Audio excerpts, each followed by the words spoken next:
One of the side effects of constantly getting brand new weapons added to the game is that old weapons are either outmatched or forgotten.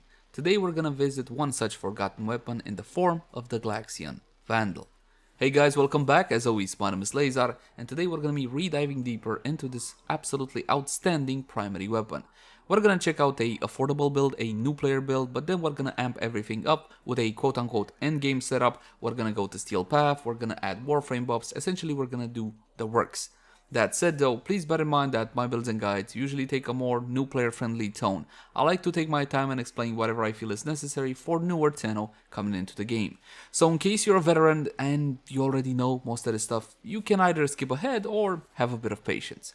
And with that out of the way, let's jump into the Glaxion Vandal. Let's begin by checking out how the weapon handles without any mods equipped. And for that, we're gonna do just a couple of our regular free shots.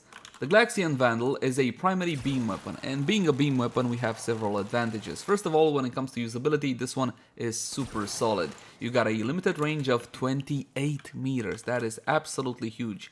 But you're going to be able to hit targets up to 30 meters simply because at the edge of the beam, you're going to be generating a sphere that deals damage with a radius of 2 meters. So when it comes to usability, there's really not a whole lot you can complain about. The base range is great, there's no recoil whatsoever, and being a beam weapon, you're going to be getting 2 damage ticks per every single ammo, so plenty of status procs applied on the target. The magazine is huge, the fire rate is also good, so honestly there's really nothing to complain when it comes to the Glaxion Vandal. So let's have a closer look at stats to see exactly what we're dealing with.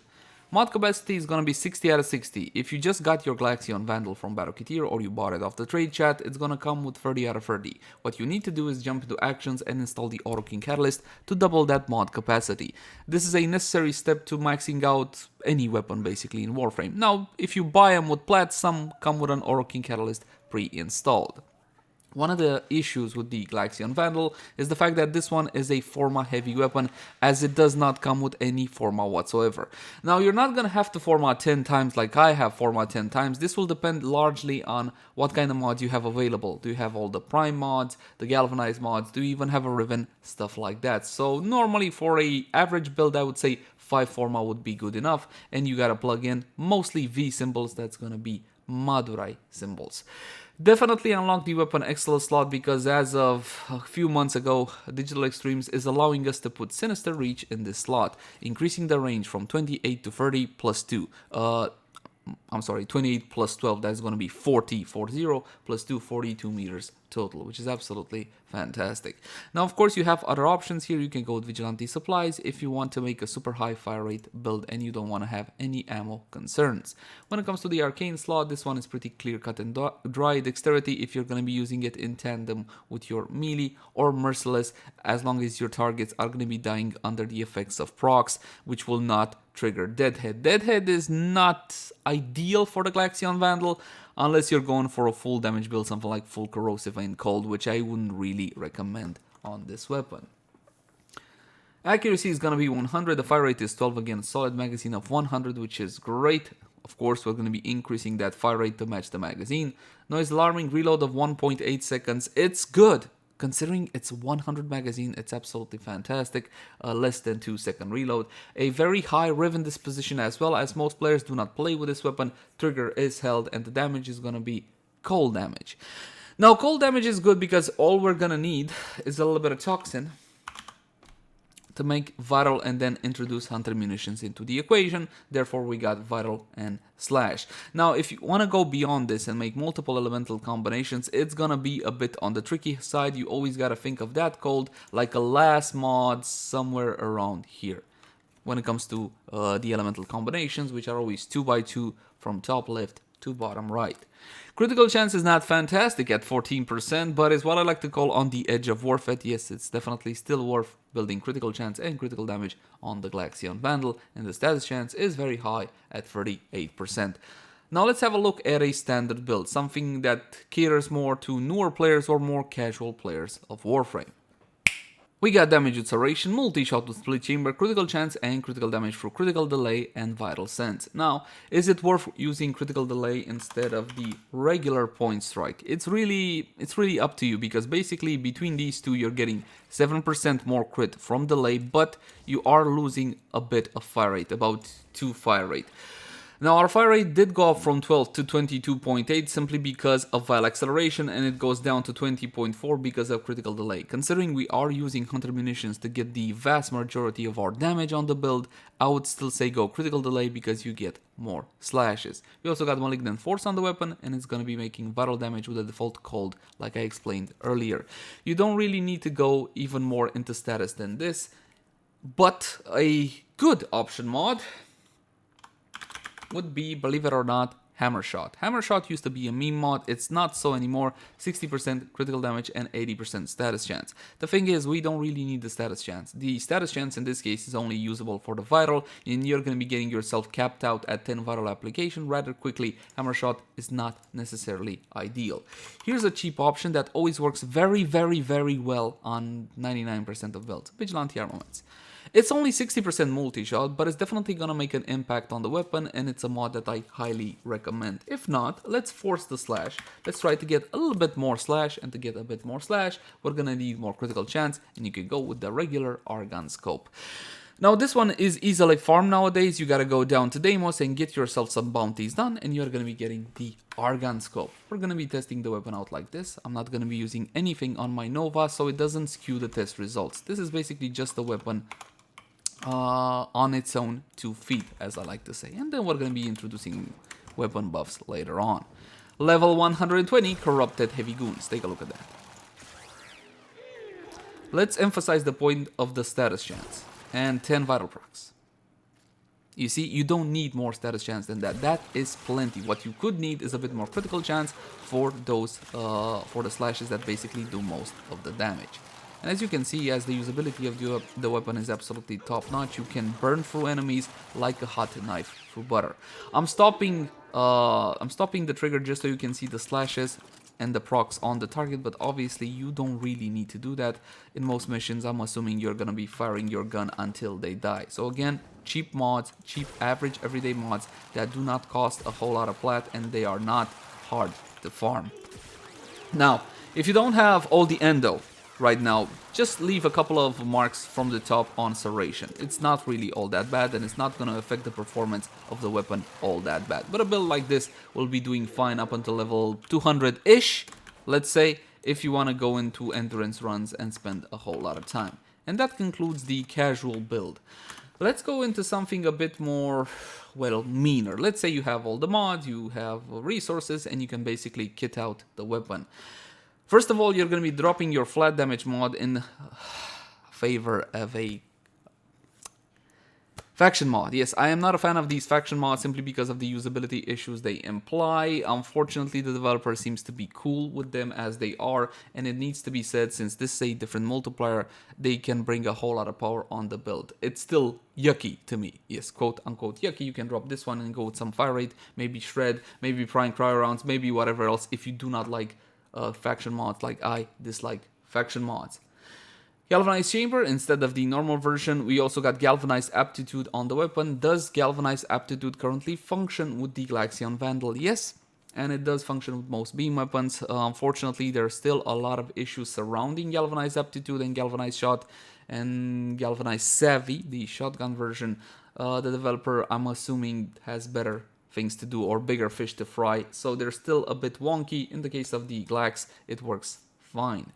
I got a Toxicron here. It's a simple mod, Crit Toxin. Crit Toxin, which allows me to save up a mod slot, which makes the build complete. Essentially, I got the Toxin, I got the Vital, I got everything, and of course we're going to be going with a maxed out Primary, Merciless, and Sinister Reach in the Excel slot. Now with a build such as this, the weapon does add, it basically goes nuclear. It's a whole lot more powerful than before. However, this being a galvanized build, you're gonna have to get a couple of kills until it goes to full blast. But when it does, you simply can see targets melt without any issue whatsoever. Now, of course, this is just a test in the Simulacrum on standing still targets. How does this one fare in an actual Steel Path mission? Perhaps what I love most about the Glaxion Vandal is that incredible range. I mean, I basically can stand at the edge of the corridor like here and just look for enemies to shoot. Take a look at that.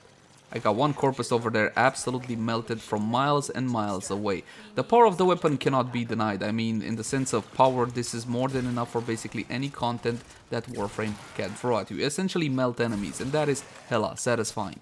With me, I have the Panzerwurfpfeiler, and the Panzerwurfpfeiler, as you or should know by this point, helps a lot when attaining those yummy vital procs. Take a look at the Corrupted Heavy Goon, absolutely annihilated.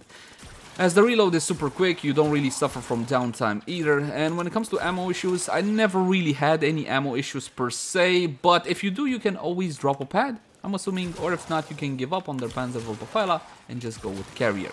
If that is still not enough, you can sacrifice the range, because 28 meters is, at the end of the day, enough, and simply go with in the XL slot to get some ammo back.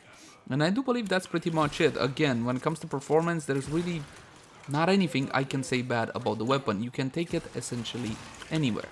Now, there's still one more thing which I do want to showcase for you guys. I want to showcase Warframe buffs. So let's see what this weapon can do with some heavy-duty Warframe buffs. Lady Mirage Prime, and we're gonna fix the fashion so everything looks nice and neat. You can go with corrosive projection when it comes to heavily armored targets, but this is not a mandatory mod on your Warframe builds. If your build calls for something like physique, rejuvenation, or whatever else, simply go for the aura of your choosing. If the aura is that relevant to you, don't forget about the co-action drift you can put in this slot.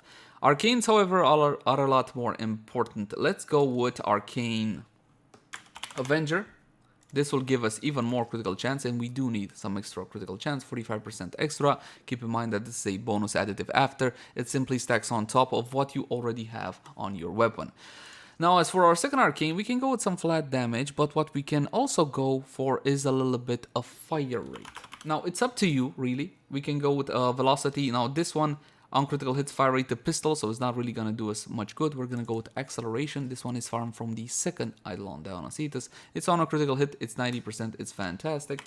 If you prefer the raw damage approach, which is still better up until level 200, you can go with Arcane Rage, 180% damage to primary weapons. Honestly, it doesn't really matter. In this case, considering Mirage's buffs and how Eclipse work, acceleration is the smarter idea. Normally, I recommend you have one Arcane for your Warframe, something like your Energize, for example, and the other Arcane to buff up your weapons. Avenger buffs up your primary, secondary, and melee at the exact same time, so that's why it's one of the most powerful offensive arcanes in Warframe. As for a little sentinel trick or a companion trick, you have two options. You either go with the Panzerwurfpfeiler, which will get you vital procs and you don't need to build vital on your weapon anymore, or the other option is to go for a one of these little sentinels. Any sentinel will do. Just make sure that on that little sentinel you have the 4 vigilante mods: offense, supply, fervor, and armaments, to get you that 20% chance to enhance critical hits. Obviously, if you have supplies on the weapon, you don't need it here anymore. We're gonna take the little sentinel today. We're gonna bump up the level of our enemies to the max. What can I do? 165, unpause the AI so they can hit me and I can get my buffs. We're gonna activate Mirage's Empower ability, then her Eclipse buff for an absolutely outstanding 840%. Mind you, that's not 840% damage, that's Eclipse 840%. It's a lot more damage than that. And one more time for one of the best animations in Warframe. Now let's see what the Glax can do. Of course, you know, I just love looking at their health bars melt. These are super high level targets at the end of the day. And the Glaxion Vandal essentially wrecks house. It just basically touches them and they're gone. You can wait for the procs if you so desire. As you saw there, one proc or two, considering the damage levels right now, it's going to be more than enough, but that's not necessary. You can just keep your trigger finger pressed down like so. Absolutely sensational. Honestly, the performance of the weapon can go sky high if you have the correct situations and the correct buffs. As a conclusion for the Glaxion Vandal, honestly, it's a very, very powerful weapon. Granted, it's not an AoE weapon, and right now in Warframe, AoE weapons rule the scene, essentially. If it's not an AoE weapon, most Tenno don't care. But this is one outstanding weapon, one that I highly recommend, and it does pack one serious punch. As always, my name has been Leyzar. Thank you guys so much for watching. Like, favorite, share, and subscribe if you enjoy the content. And if you got any feedback for me, I would love to read it in the comment section down below. You can also find me on Twitch, Facebook, Twitter, all the usual places. And if you love the content, please consider supporting us via Patreon. I'll put a link in the cards right now. Until next time, my friends. Bye-bye.